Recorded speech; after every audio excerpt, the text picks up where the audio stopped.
We've been talking about this enormous change that has come into the world. Probably such a foundational change as would result in society, human society, being completely reordered. One of the ways in which human society is being reordered, it is being made into a single society that is interactive. To understand the change that is called virtual reality, we must understand something of how far-reaching it is. Now, the reason it became so far-reaching was not because somebody set out to make it so. It's because it simply evolved along various lines to take advantage of the way human thinking had changed and how humans perceived that their society needed to be reordered in order to accomplish various things. Primarily supplying itself with goods that were needed and services that were required while protecting itself. So not only are individuals involved in this change to virtual reality, governments and nations are just as involved. For example, and just for the purposes of definition, virtual reality used to be considered cyber reality, which is a computer-created reality. But now cyber reality is just a room in the house of virtual reality, because virtual reality has come to have implications far beyond just computer-produced results.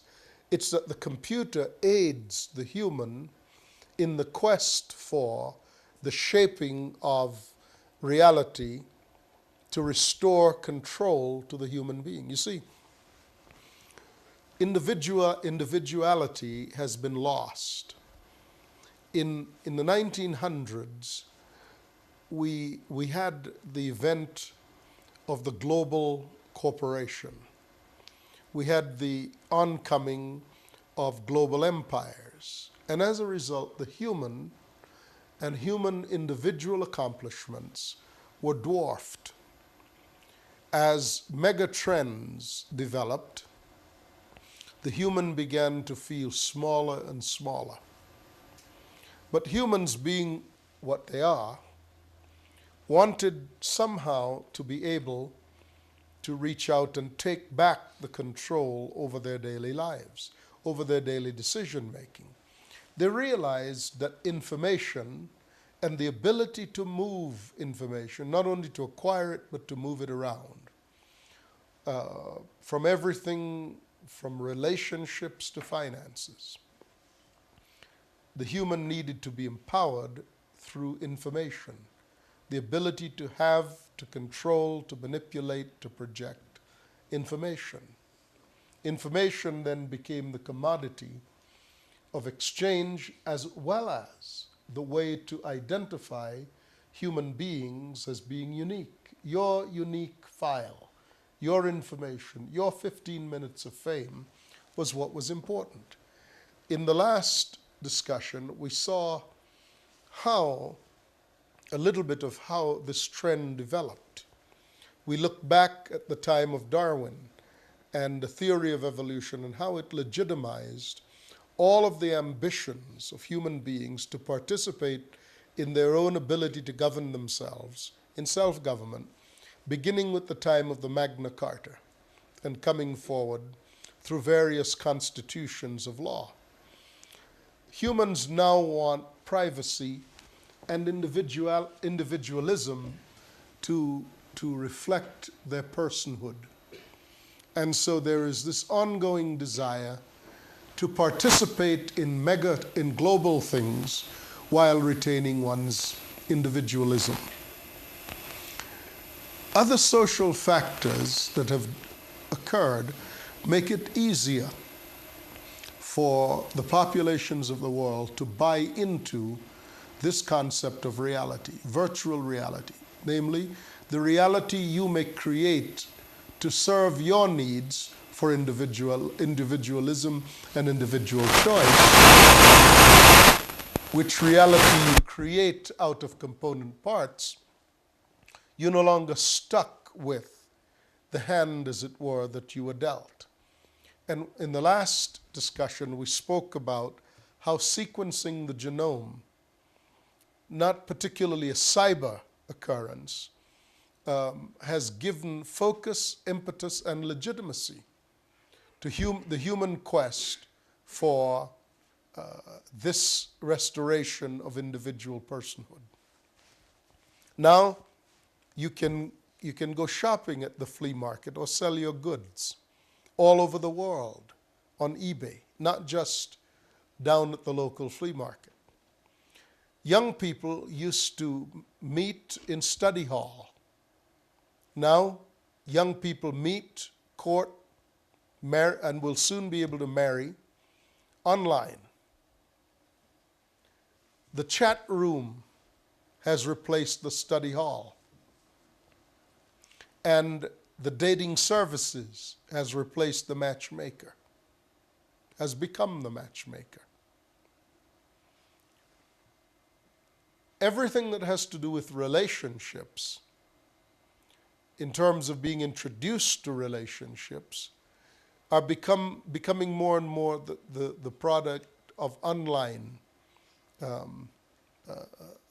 functions. And businesses even are forming to allow for the creation of relationships.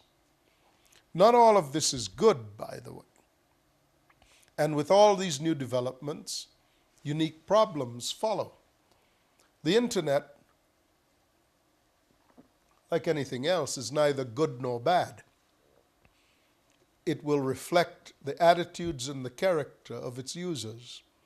And as such, then, the internet will be no more than the mirror of society's condition. It will not be good, it will not be bad, but its participants, the people who participate in it, will determine its character. And in that sense, it will be fully reflective of human society. We're watching how society itself has been changed in order to accommodate to virtual reality. What we used to consider the nuclear family, the building block of society, to put more conventional terminology to it, the Leave It to Beaver family, the family of the same husband and wife and children, now comprises 12% of the population, according to recent surveys. 47% of families in the nation are what is said to be blended families. Now, what that means is that for a child growing up, 1 in 2, half of the families, do not know who their brothers or sisters are going to be, except perhaps who their parents bring home and what the children of those people that their parents bring home are. That's the blended family. Mine, ours, and yours, so to speak. So families today and children growing up in families today, 1 out of every 2 are subject to this form. They're the subjects of this form of social order. So relationships are not permanent. So they create rules to intensify the relationship while it lasts. Again, virtual reality is not necessarily a permanent reality. It is reality for the moment. It's reality as long as reality lasts. That's one of the more significant changes that has come about. Before, people wanted enduring things, lasting things. Now, people want the intensity of the experience while the dynamic remains, but assume that the dynamic is transitory. So People do not look at working for a company anymore for 30 years. That's not security. They want to make as much money, build as fine a resume as they can while they're doing that job. But the generations of today do not look for retirement from the company in which they had worked for 30 years with a gold watch. They do not look for that kind of retirement. They look for moving on, moving up, and eventually perhaps to start their own business, utilizing the capital they acquired from previous employments and the experience and contacts that they acquired. So every job is designed to give you a portfolio of experiences, some different aspect that allows you personally to become bankable. Nowhere is this more commonly seen than in the American entertainment industry, in which young people now who used to be stars are now moguls. They are extremely well versed in the business of being famous. So again, a population has arisen that's founded in a virtual family, not a permanent family, but various elements put together, and the purpose of which is to maximize the experience for the time of the duration of the relationship. So people today, it's a common perception that a marriage today with an average lifespan of 6 years, 6 years is the average lifespan of a marriage today. So no one expects, or the society is rapidly approaching the point where you're likely to be asked if you're not bored with the same person if you've been married to them for a whole lifetime. And the thought of being married to one person for 50 years is inconceivable to the minds of this generation, because they're not being raised in families of permanence. Therefore, reality does not equate permanence in the minds of the majority of the citizenry that's rising up in the world today. So virtual reality is not permanence. It is intensity of experience for the time of the experience. Virtual reality, which is creating a reality out of component parts, has taken on all manner of forms. Needless to say, business has been a pioneer in utilizing virtual reality. We see it in the case even of computers, personal computers. IBM was one of the first and one of the major players in the field of personal computers. But IBM had the business philosophy then, it doesn't now, but it had the philosophy then, of Henry Ford. You can have any color you want of automobile, Henry Ford once said, so long as it's black. The way that manufacturers thought of consumers was, if you manufacture the product, the job of the salesman is to convince the end user that this is the product that they need.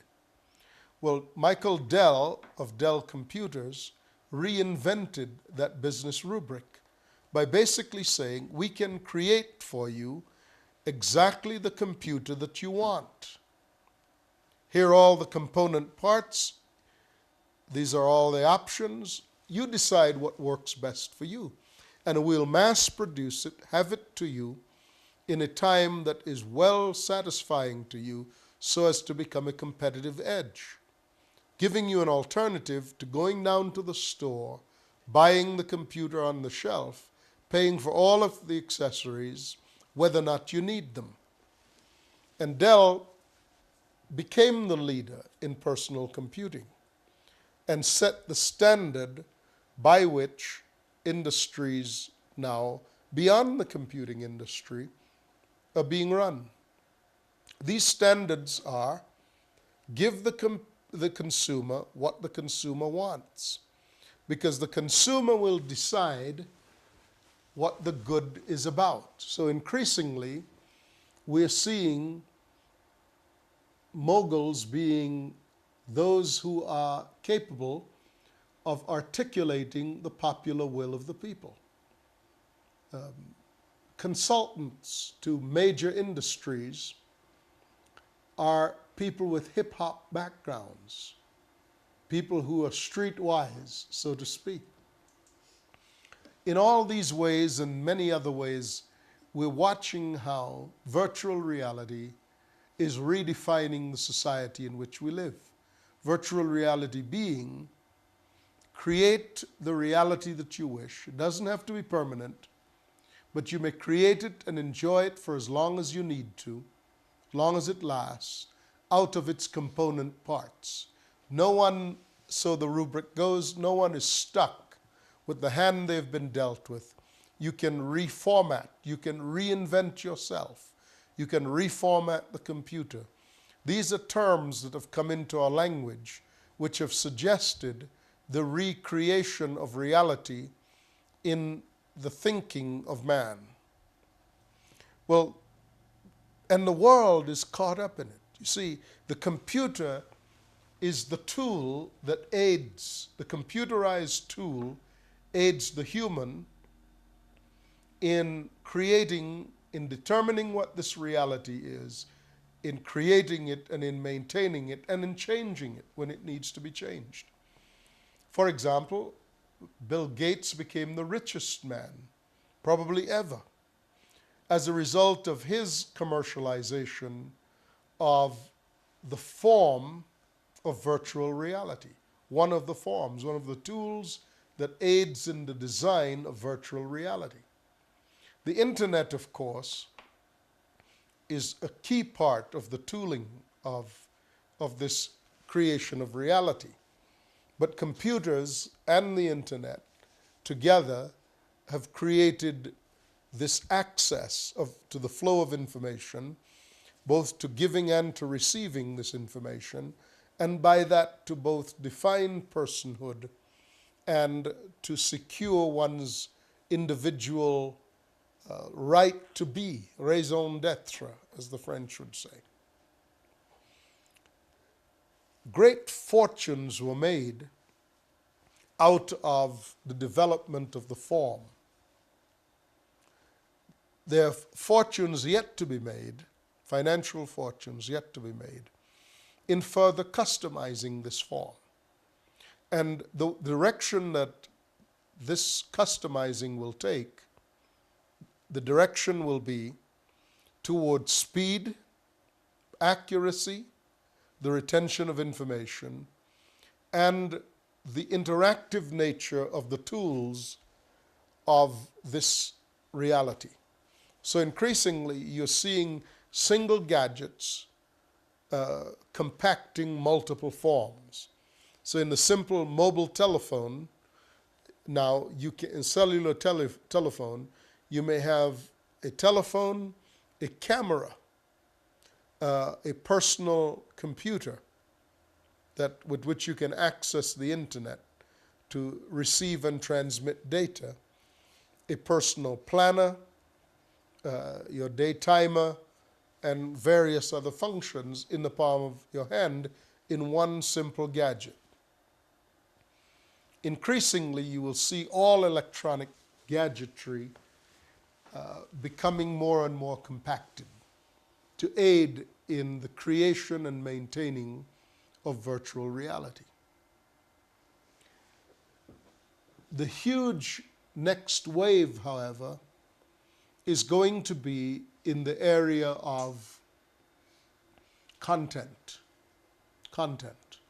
Because after all, the tools of computer and the internet and the computerized arm of, if you like, of virtual reality is all form. Substance, however, is quite another matter. We have watched as there has been a frantic trading in substance. AOL buys Time Warner. Time Warner representing substance, having programs, movies, music, publishing, books, those kinds of things, all of those being content to be sent through the form of the internet or accessed through the form of the internet or the digital revolution. Whoever participates in the creation of valuable content is in the line of the new commerce. The new commerce is for the creation of consumable product within this form of virtual reality. People, to understand it simply, people would say, well, what's the use having 160 channels of television if there's nothing to watch? So creating substance, creating, if you like, content, is going to be the next big issue.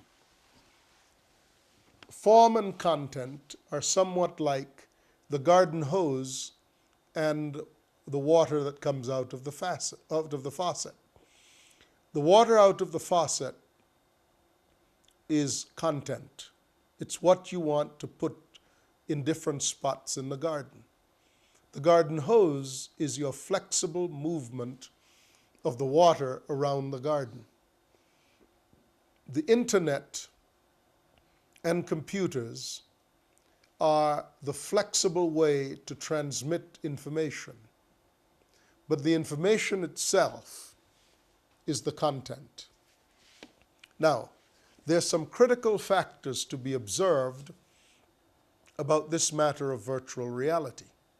First, in order to participate, you must have a permanent, portable identity. The identity must be permanent, and its portability is required because of the flexibility of the form of computer and internet aiding the function of virtual reality, creating a reality out of the component parts.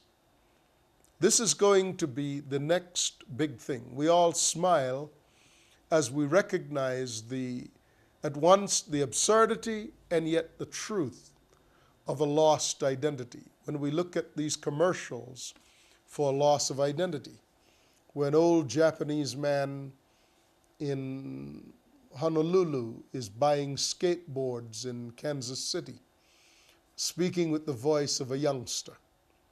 Because we've all experienced standing in front of the clerk who is looking at the computer screen, who cannot find our file, even if we have the paper documents, and being obliged to say to us, in effect, "Sir, madam, I regret to inform you that you do not exist. Because if you do not have an identity, you do not exist. What's more, if someone has stolen your identity, then vis-a-vis virtual reality, it's not that that person is acting for you or acting as if he were you. It is that vis-a-vis virtual reality, whoever possesses your identity is the only you that is recognizable. You're personally not recognizable in any other way. So that person doesn't act as you. That person is you. And you are that person. So that person may transact business in your name, and as far as the sellers are concerned, the merchants are concerned, another you does not exist. What are the implications of this vast new world and this redefinition of reality? What are the implications of these for the church? This is a critical discussion.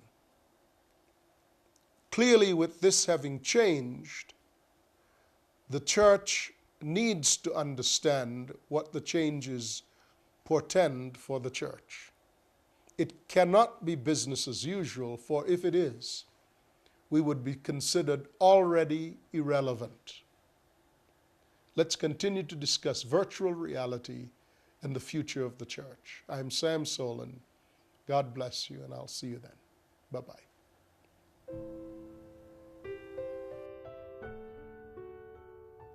I know the plans that I have. They are good for you. They are good for you. I know the plans that I have. They are good for you. They are good for you. And no matter, child, what voices you've heard, just keep trusting in my unchanging word. I know the plans that I have. They are good for you.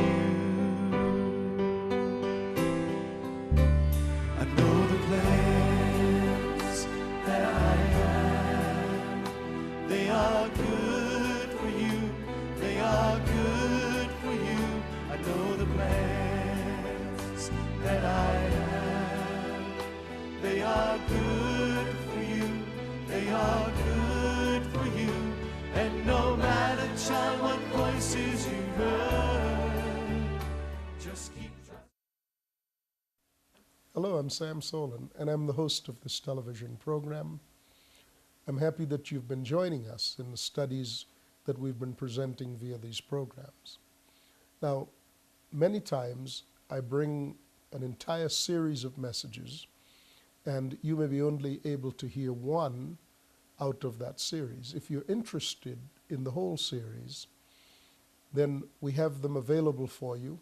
If you'll visit us on the website, www.solon, my last name, SOLEYN.com, or visit us or write to us at the address shown on the screen.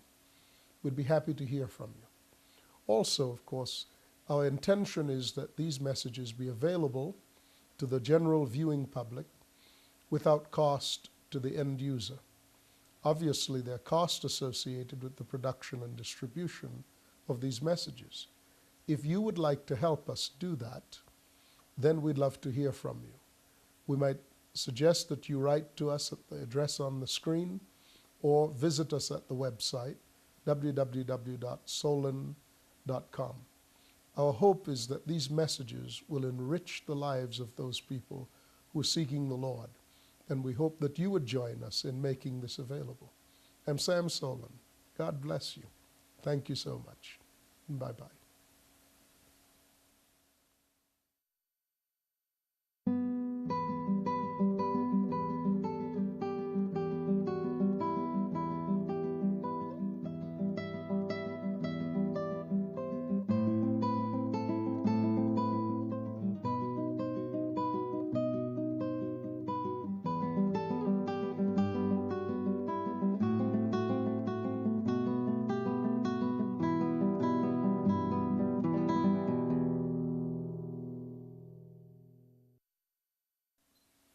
I'm Sam Solon, and I'm the host of this program.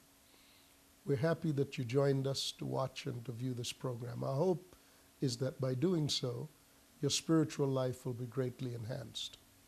Visit us on our website at www.solon.com for further information on these messages. Thank you so much, and God bless you. Bye-bye.